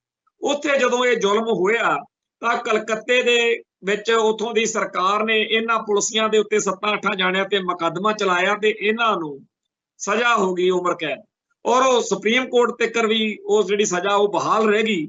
ਤਾਂ ਰਾਸ਼ਟਰਪਤੀ ਤੋਂ ਇਹਨਾਂ ਨੇ ਬਾਦਲ ਸਾਹਿਬ ਦੀ ਸਰਕਾਰ ਨੇ ਉਹਨਾਂ ਨੂੰ ਮਾਫੀ ਦਵਾਈ ਸੀ। ਹੁਣ ਇੱਕ ਪਾਸੇ ਤਾਂ ਕਲਕੱਤੇ ਦੀ ਬੰਗਾਲ ਦੀ ਸਰਕਾਰ ਆ ਜਿਹੜੀ ਉੱਥੇ ਇਸ ਘਿਨਾਉਣਾ ਕਾਂਡ ਕਰਨ ਵਾਲੇ ਬੁੱਚੜ ਪੁਲਿਸੀਆਂ ਨੂੰ ਸਜ਼ਾ ਕਰਾਉਂਦੀ। ਦੂਜੇ ਪਾਸੇ ਸਾਡੇ ਫਖਰੇ ਕੌਮ ਪੰਥ ਰਤਨ ਇਹ ਉਹਨਾਂ ਨੂੰ ਸਜ਼ਾ ਜਿਹੜੀ ਹੈਗੀ ਆ ਮਾਫ ਕਰਾਉਂਦੇ। ਮੈਂ ਤਾਂ ਹੈਰਾਨ ਹੋ ਜਾਂਦਾ ਜਦੋਂ ਫੈਕਟ ਸਾਹਮਣੇ ਆਉਂਦੇ ਆ। ਇੱਕ ਹੋਰ ਘਟਨਾਕ੍ਰਮ ਇੱਥੇ ਅੱਜ ਚੇਤਾ ਆਇਆ। ਇੱਕ ਪੁਲਿਸ ਦਾ ਵੱਡਾ ਅਫਸਰ ਸੀ ਸਰਦਾਰ ਜਰਨੈਲ ਸਿੰਘ ਚਾਹਲ ਉਹਨਾਂ ਦਾ ਨਾਮ। ਉਹ ਜਦੋਂ ਸੰਤ ਭਿੰਡਰਾਂ ਵਾਲਿਆਂ ਦੀ 1981 ਚ ਗ੍ਰਿਫਤਾਰੀ ਹੋਈ ਉਸ ਮੌਕੇ ਉਹ ਇੱਕ ਮਾਨ ਸਾਹਿਬ ਸਿਮਰਨਜੀਤ ਸਿੰਘ ਮਾਨ ਅਫਸਰ ਸੀ ਤੇ ਇੱਕ ਚਾਹਲ ਸਾਹਿਬ ਸੀਗੇ। ਤੋਂ ਮਾਨ ਸਾਹਿਬ ਨੇ ਤਾਂ ਮਨਾ ਕਰਤਾ, ਪਰ ਜਦੋਂ ਸੰਤਾਂ ਨੇ ਇਹ ਸ਼ਰਤ ਰੱਖੀ ਕਿ ਕੋਈ ਗੁਰਸਿੱਖ ਅਫਸਰ ਕੋਈ ਜਿਹੜਾ ਦਾੜਾ ਕੇਸ ਵਾਲਾ ਅਫਸਰ ਆ ਸੋ ਉਹ ਫਿਰ ਜਰਨੈਲ ਸਿੰਘ ਚਾਹਲ ਨੇ ਉਹ ਗ੍ਰਿਫਤਾਰੀ ਪਾਈ ਸੀ। ਖੈਰ ਉਸ ਜਰਨੈਲ ਸਿੰਘ ਚਾਹਲ ਨੂੰ ਬਾਅਦ ਚ ਖੁੱਡੇ ਲਾਈ ਰੱਖਿਆ, ਪਰ ਜਦੋਂ ਖਾੜਕੂ ਬਾਤ ਤੋਂ ਬਾਅਦ ਵਿੱਚ ਉਹਨੂੰ ਤਰੱਕੀ ਤਾਂ ਆਪਦੇ ਹਿਸਾਬ ਨਾਲ ਮਿਲਦੀ ਰਹਿਣੀ ਸੀ। ਜਦੋਂ ਉਹ ADGP ਪਦ ਤੇ ਕਿਸੇ ਪਹੁੰਚਿਆ ਤਾਂ ਉਹਨੇ ਇੱਕ ਸਰਕੂਲਰ ਜਾਰੀ ਕਰ ਦਿੱਤਾ ਕਿ ਖਾੜਕੂ ਬਾਤ ਦੌਰਾਨ ਜਿਹੜੇ ਕੁੱਲ ਅਸਲਾ ਫੜਿਆ ਹੋਇਆ ਉਹਦਾ ਸਾਨੂੰ ਰਿਕਾਰਡ ਭੇਜੋ। ਸੋ ਇਹਨਾਂ ਨੇ ਹਰੇਕ ਪੁਲਿਸ ਜ਼ਿਲ੍ਹੇ ਵਾਲਿਆਂ ਨੇ ਆਪੋ ਆਪਣਾ ਭੇਜ ਦਿੱਤਾ ਕਿ ਅਸੀਂ ਪੂਰੇ 1981 ਤੋਂ ਜਾਂ 1982 ਤੋਂ ਜਾਂ 84 ਤੋਂ ਲੈ ਕੇ ਹੁਣ ਤੱਕ ਇੰਨੀਆਂ ਅਸਾਲਟਾਂ, ਇੰਨੇ ਪਿਸਤੌਲ, ਇੰਨੀ RDX ਤੇ ਇੰਨਾ ਜਿਹੜਾ ਕਾਰਤੂਸ ਆ ਫੜਿਆ। ਫਿਰ ਉਹਨੇ ਇਹਨਾਂ ਦੇ ਲਈ ਰੱਖਤੀ ਵੀ ਮੈਂ ਆਪ ਇਨਕੁਆਇਰੀ ਕਰਨੀ ਆ ਕੇ ਦੇਖਣੇ ਆ ਥਾਣਿਆਂ ਦੇ ਵਿੱਚ। ਹੁਣ ਪੰਗਾ ਖੜਾ ਹੋ ਗਿਆ। ਹੁੰਦਾ ਤਾਂ ਇਹ ਸੀ ਕਿ ਇੱਕ ਅਸਾਲਟ ਜੇ ਮੇਰੇ ਤੋਂ ਫੜ ਲਈ ਤਾਂ ਉਹੀ ਕਿਸੇ ਹੋਰ ਗਰੀਬ ਤੇ ਪਾ ਦੇਣੀ ਆ, ਉਹੀ ਕਿਸੇ ਹੋਰ ਤੇ ਪਾ ਦੇਣੀ ਆ। ਅਸਾਲਟ ਇੱਕ ਫੜੀ ਜਾਂਦੀ ਸੀ ਉਹ 7-8 ਜਾਣੇ ਉਹਦੇ ਨਾਲ ਭੁਗਤਾ ਦਿੱਤੇ ਜਾਂਦੇ ਸੀ। ਉਹ ਜਿਹੜੀ ਇੱਕ ਵੀ ਹੁੰਦੀ ਸੀ ਉਹ ਵੀ ਥਾਣੇ 'ਚ ਹੈ ਨਹੀਂ ਸੀ, ਉਹ ਵੀ ਕਿਸੇ ਨੂੰ ਅਲਾਟ ਕਰ ਦਿੱਤੀ ਹੁੰਦੀ ਸੀ, ਕਿਸੇ ਗਨਮੈਨ ਨੂੰ, ਕਿਸੇ ਪੁਲਿਸ ਅਫਸਰ ਨੂੰ ਜਾਂ ਕਿਸੇ ਲੀਡਰ ਨੂੰ। ਸੋ ਜਿਹੜੀਆਂ ਕਾਗਜ਼ਾਂ ਦੇ ਹਿਸਾਬ ਨਾਲ ਤਾਂ 7 ਅਸਾਲਟਾਂ ਹੋਣੀਆਂ ਚਾਹੀਦੀਆਂ ਸੀ ਉਸ ਥਾਣੇ 'ਚ, ਪਰ ਉਹ 7 ਦੀਆਂ 7 ਕੁਝ ਤਾਂ ਇੱਕ ਵੀ ਨਹੀਂ ਹੁੰਦੀ ਸੀ। ਸੋ ਇਸ ਤਰੀਕੇ ਨਾਲ ਪਿਸਤੌਲ, ਅਸਾਲਟਾਂ ਤੇ ਹੋਰ ਅਸਲੇ ਬਰੂਦ ਦੇ ਵਿੱਚ ਅਸਲੀ ਗਿਣਤੀ ਤੇ ਕਾਗਜ਼ਾਂ ਦੀ ਗਿਣਤੀ 'ਚ ਜਿਹੜਾ ਫਰਕ ਸੀ ਉਹਦਾ ਬੜਾ ਪੁਆੜਾ ਖੜਾ ਹੋ ਗਿਆ। ਤੇ ਜਦੋਂ ਇਹ ਮਾਮਲਾ ਬਹੁਤ ਜ਼ਿਆਦਾ ਉਲਝ ਗਿਆ, ਇਹਦਾ ਅਖਬਾਰਾਂ 'ਚ ਮੀਡੀਆ 'ਚ ਚਰਚਾ ਹੋਣ ਲੱਗ ਪਿਆ, ਤਾਂ ਆਪਦੇ ਮਹਿਕਮੇ ਦੀ ਬਦਨਾਮੀ ਹੁੰਦੇ ਦੇਖ ਕੇ ਇਹ ਮਹਿਕਮੇ ਵਾਲਿਆਂ ਨੇ ਜਰਨੈਲ ਸਿੰਘ ਚਾਹਲ ਨੂੰ ਜਾਂ ਹੋਰ ਅਫਸਰਾਂ ਨੇ ਕੋਈ ਇਹਦਾ ਵਿਚਾਲਣਾ ਜਾਂ ਰਾਹ ਕੱਢਣ ਵਾਲੇ ਪਾਸੇ ਨੂੰ ਤੁਰ ਪਏ, ਕਿਉਂਕਿ ਇਹ ਕਸੂਤਾ ਜੱਬ ਪੈਂਦਾ ਸੀ। ਪਰ ਇਹ ਇਨਕੁਆਇਰੀ ਜਿਹੜੀ ਆ ਅੱਜ ਵੀ ਉਵੇਂ ਦੀ ਉਵੇਂ ਖੜੀ ਆ। ਇਸ ਤਰ੍ਹਾਂ ਦਾ ਹੀ ਇੱਕ ਘਟਨਾਕ੍ਰਮ ਹੋਰ ਆ ਕਿ ਜਦੋਂ 1980 ਤੋਂ ਬਾਅਦ ਵਿੱਚ ਇਹ ਕਪੂਰੀ ਨਹਿਰ ਵਾਲਾ ਮੋਰਚਾ ਲੱਗਦਾ ਜਾਂ ਹੋਰ ਸਾਰਾ ਕੁਝ ਹੁੰਦਾ ਹੈ, ਉਹਨਾਂ ਦਿਨਾਂ ਦੇ ਵਿੱਚ ਹਾਈ ਕੋਰਟ ਦੇ ਵਿੱਚ ਚੰਡੀਗੜ੍ਹ ਪੰਜਾਬ ਹਰਿਆਣਾ ਹਾਈ ਕੋਰਟ ਦੇ ਵਿੱਚ ਇੱਕ ਜਿਹੜੀ ਆ ਪਟੀਸ਼ਨ ਉਹ ਚਲੀ ਗਈ ਪੰਜਾਬ ਦੇ ਵਿੱਚ, ਜਿਹੜਾ 78, 79 ਤੇ 80 ਪੰਜਾਬ ਰੀਆਰਗੇਨਾਈਜੇਸ਼ਨ ਐਕਟ 1966 ਜਿਹੜਾ ਪੰਜਾਬ ਦਾ ਹਰਿਆਣਾ ਤੇ ਹਿਮਾਚਲ ਵਾਲਾ ਐਕਟ ਬਣਿਆ ਜਦੋਂ ਪੰਜਾਬੀ ਸੂਬਾ, ਉਹਦੀਆਂ ਤਿੰਨੇ ਧਰਾਵਾਂ 78, 79, 80 ਉਹ ਨੇ ਜਿਹੜੀਆਂ ਪੰਜਾਬ ਦੇ ਦਰਿਆਈ ਪਾਣੀ ਅਤੇ ਪੰਜਾਬ ਦੀ ਬਿਜਲੀ ਸੂਬੇ ਆ ਜਿਹੜੇ ਉਹਨਾਂ ਦੀ ਲੁੱਟ ਖਸੁੱਟ ਜਿਹੜੀ ਆ ਕੇਂਦਰ ਕੋਲੇ ਜਾਂਦੀ। तो ਉਹਨੂੰ ਜਦੋਂ ਚੈਲੰਜ ਕੀਤਾ ਤੇ ਇੱਥੇ ਜਸਟਿਸ ਸੰਧਾਵਾਲੀਆ ਹੁੰਦੇ ਸੀ ਤੇ ਜਸਟਿਸ ਸੰਧਾਵਾਲੀਆ ਨੇ ਜਦੋਂ ਉਹਦੀ ਸੁਣਵਾਈ ਲਈ ਸਾਰਾ ਡੇਟ ਰੱਖਤੀ, ਪਹਿਲਾਂ ਤਾਂ ਕੋਈ ਜੱਜ ਲਾਤੀ ਨਾ ਲਾਵੇ, ਗਾਂ ਵਾਲੇ ਕੋਲੇ ਭੇਜ ਦੋ ਜੀ ਮੈਂ ਨਹੀਂ ਕਰਨਾ, ਅਖੀਰ ਜਦੋਂ ਬੈਂਚ ਦੇ ਲਾ ਦਿੱਤੀ ਗਈ ਤਾਂ ਇੱਥੋਂ ਇੱਕ ਜਿਹੜਾ ਚੀਫ ਜਸਟਿਸ ਆਫ ਇੰਡੀਆ ਉਹਦੇ ਕੋਲ ਦਿੱਲੀ ਦਾ ਇੱਕ ਜਿਹੜਾ ਸੀਗਾ ਸਰਕਾਰੀ ਅਧਿਕਾਰੀ ਉਹ ਪੇਸ਼ ਹੋਇਆ, ਜਿਹਦਾ ਕੋਈ ਲਿਖਤੀ ਤੌਰ ਤੇ ਵੀ ਕੋਈ ਚਿੱਠੀ ਪੱਤਰ ਨਹੀਂ ਅਦਾਲਤ 'ਚ ਦਿੱਤਾ। ਕਹਿੰਦੇ ਮੂੰਹ ਜ਼ਬਾਨੀ ਹੋਈ ਉਹਨੇ ਕਿਹਾ ਕਿ ਜਿਹੜੀ ਉੱਥੇ ਸੁਣਵਾਈ ਹੋਣੀ ਆ ਉੱਤੇ ਪਾਬੰਦੀ ਲਾਈ ਜਾਵੇ। ਸੋ ਰਾਤੋਂ ਰਾਤ ਦੋ ਹੁਕਮ ਹੋਏ। ਇੱਕ ਤਾਂ ਉਹ ਜਿਹੜਾ ਪਾਣੀਆਂ ਦੇ ਮਸਲੇ ਤੇ 78, 79, 80 ਧਾਰਾ ਦੇ ਉੱਤੇ ਹਾਈ ਕੋਰਟ ਦੇ ਵਿੱਚ ਸੁਣਵਾਈ ਹੋਣੀ ਸੀ, ਉਹ ਰੋਕ ਦਿੱਤੀ ਗਈ ਤੇ ਨਾਲ ਦੀ ਨਾਲ ਜਸਟਿਸ ਸੰਧਾਵਾਲੀਆ ਨੂੰ ਪਤਾ ਨਹੀਂ ਕਲਕੱਤੇ ਪਤਾ ਨਹੀਂ ਕਿੱਥੇ ਬਦਲ ਦਿੱਤਾ। ਹੁਣ ਚਲੋ ਮੰਨ ਲੈਨੇ ਆ ਬਈ ਜਸਟਿਸ ਸੰਧਾਵਾਲੀਆ ਦੀ ਬਦਲੀ ਕਰਨੀ ਬਹੁਤ ਜ਼ਰੂਰੀ ਕੰਮ ਸੀ, ਮੰਨ ਲੈਨੇ ਆ ਵੀ ਸੁਣਵਾਈ ਉਸ ਵੇਲੇ ਰੋਕਣੀ ਬੜੀ ਜ਼ਰੂਰੀ ਸੀ। ਪਰ 1982 ਤੋਂ ਲੈ ਕੇ ਅੱਜ ਤੱਕ ਇਸ ਮਸਲੇ ਤੇ ਸਾਰੇ ਮੁਲਕ ਦੇ ਸਿਸਟਮ ਦੇ ਜਾਂ ਸੁਪਰੀਮ ਕੋਰਟ ਦੇ ਜਾਂ ਹਾਈ ਕੋਰਟ ਦੇ ਇਹ ਕਿਤੇ ਚਰਚਾ 'ਚ ਨਹੀਂ ਆਇਆ ਹੈਗਾ ਵੀ ਆਪਣੇ ਕੋਲ ਉਹ ਪਟੀਸ਼ਨ ਆਈ ਸੀ। ਆਪਾਂ ਇੱਕ ਸ਼ੇਅਰ ਜਿਹਾ ਇੱਥੇ ਬੜਾ ਸੁਣਦੇ ਆ, ਸਰਜੀਤ ਪਾਤਰ ਦਾ ਲਿਖਿਆ ਹੋਇਆ ਵੀ ਬੰਦੇ ਅਦਾਲਤ 'ਚ ਬਿਰਖ ਹੋ ਗਏ। ਉਹ ਪਟੀਸ਼ਨ ਉਹ ਉਹਦੀ ਕਿਤੇ ਸੁਣਵਾਈ ਹੋਈ ਨਹੀਂ। ਇੰਨਾ ਕਤਲੋਗਾਰਦ ਹੋ ਗਈ, ਇੰਨਾ ਪਾਣੀ ਲੁੱਟੇ ਜਾਣ ਦੇ ਲਈ ਇਹਨਾਂ ਨੇ ਕੀ ਕੁਝ ਕਰ ਲਿਆ। ਤੇ ਉਹ ਜਿਹੜੀ ਸਾਡੇ ਹੱਕ ਲਈ ਕਈ ਕਹਿੰਦੇ ਹੁੰਦੇ ਆ ਨਾ, ਜਿਹੜੇ ਜਬਲੀਆਂ ਮਾਰਦੇ ਹੁੰਦੇ ਆ ਵੀ ਜੀ ਅਦਾਲਤ 'ਚ ਜਾਣਾ ਚਾਹੀਦਾ, ਅਦਾਲਤਾਂ ਦਾ ਹਾਲ। ਸੋ ਇਸ ਮੁਲਕ ਦੇ ਵਿੱਚ ਨਿਆਂਪਾਲਿਕਾ, ਕਾਨੂੰਨ ਪਾਲਿਕਾ, ਵਿਧਾਨ ਪਾਲਿਕਾ, ਤਿੰਨ ਜਿਹੜੇ ਮੁੱਖ ਥੰਮ ਮੰਨੇ ਜਾਂਦੇ ਆ। ਜਾਂ ਜਿਹੜੀ ਇਸ ਮੁਲਕ ਦੀ ਪ੍ਰੈਸ ਆ, ਜਿਹਦੇ ਬਾਰੇ ਮਰਜ਼ੀ ਜਦੋਂ ਮਰਜ਼ੀ ਦੇਖ ਲਓ, ਇੱਥੋਂ ਕੋਈ ਤੁਹਾਨੂੰ ਇਨਸਾਫ ਨਹੀਂ ਹੈ। ਲੈ ਦੇ ਕੇ ਲੋਕ ਕਹਿੰਦੇ ਆ ਸਾਡੀ ਸਰਕਾਰ ਬਣ ਜੇ। ਆ ਹੁਣ ਆਮ ਆਦਮੀ ਪਾਰਟੀ ਵਾਲਿਆਂ 'ਚ ਭਰੋਸਾ ਸੰਗਤ ਨੇ ਕੀਤਾ ਸੀ, ਪੰਜਾਬ ਨੇ ਕੀਤਾ ਸੀ, ਤੇ ਲੋਕਾਂ ਨੂੰ ਲੱਗਦਾ ਸੀ ਵੀ ਇਹ ਫੱਟੇ ਚੱਕ ਦੇਣਗੇ। ਤੇ ਅੱਜ ਜੋ ਇਹਨਾਂ ਨੇ ਕਰਤੂਤ ਕੀਤੀ ਆ ਵੀ 1 ਨਵੰਬਰ ਵਾਲੇ ਦਿਨ, ਇਸ ਦਿਨ ਨੂੰ ਤਾਂ ਬਖਸ਼ ਦਿੰਦੇ। ਇੱਕ ਪਾਸੇ ਪੂਰੇ ਦਮ ਗੱਜੇ ਮਾਰ ਰਹੇ ਆ, ਥਾਪੀਆਂ ਮਾਰਦੇ ਆ ਕਿ ਜੀ ਆਓ ਸਾਡੇ ਨਾਲ ਬਹਿਸ ਕਰੋ। ਦੂਜਾ ਉੱਥੇ ਪੂਰਾ ਜ਼ੋਰ ਲਾਇਆ ਵੀ ਅੰਦਰ ਨਾ ਜੀ। ਲੁਧਿਆਣੇ ਦੇ ਵਿੱਚ ਜਿਸ ਤਰੀਕੇ ਨਾਲ ਪੁਲਿਸ ਛਾਉਣੀ ਬਣਾ ਕੇ ਤੇ ਜਿਵੇਂ ਲੋਕਾਂ ਨੂੰ ਘਰਾਂ 'ਚ ਡੱਕਿਆ ਗਿਆ, ਜਿਵੇਂ ਇੱਥੇ ਆਇਆ ਹੋਇਆਂ ਨੂੰ ਭਜਾਇਆ ਗਿਆ, ਸਾਰਾ ਦਿਨ ਸੋਸ਼ਲ ਮੀਡੀਆ ਤੇ ਇਹੀ ਕੁਝ ਚੱਲਦਾ ਰਿਹਾ। ਤੇ ਅੰਦਰ ਆਪਦੇ ਆਪ ਨੂੰ ਆਪ ਹੀ ਥਾਪੀਆਂ ਦੇਣ ਵਾਲਾ ਕੰਮ ਭਗਵੰਤ ਮਾਨ ਲੱਗਿਆ ਹੋਇਆ ਤੇ ਸਾਰਾ ਦਿਨ ਉੱਥੇ ਬੋਲੀ ਬਾਲੀ ਗਿਆ। ਹੁਣ ਜਦੋਂ ਕਿਸੇ ਗੱਲ ਨੂੰ ਕੋਈ ਕਾਊਂਟਰ ਹੀ ਨਹੀਂ ਕਰ ਸਕਦਾ, ਜਦੋਂ ਕਿਸੇ ਗੱਲ ਨੂੰ ਕੋਈ ਉੱਥੇ ਮੂਹਰੋਂ ਚੈਲੰਜ ਹੀ ਨਹੀਂ ਕਰ ਸਕਦਾ, ਤਾਂ ਉਹਦਾ ਫਾਇਦਾ ਕੀ। ਹੁਣ ਇੱਥੇ ਇੱਕ ਗੱਲ ਹੋਰ ਕਰਨੀ ਬਣਦੀ ਆ ਕਿ ਇੱਕ ਵਾਰ ਇਹ ਕੈਪਟਨ ਅਮਰਿੰਦਰ ਸਿੰਘ ਵੇਲੇ ਮੁੱਖ ਮੰਤਰੀ ਸੀ, ਉਹਨੇ ਇੱਕ ਵਾਰੀ ਬਹਿਸ ਕਰਵਾ ਲਈ ਅਸੈਂਬਲੀ ਦੇ ਵਿੱਚ ਖਾੜਕੂਵਾਦ ਦੇ ਕਾਰਨਾਂ ਤੇ ਉਹਦੇ ਉੱਤੇ ਸਾਰੇ ਕਾਸੇ।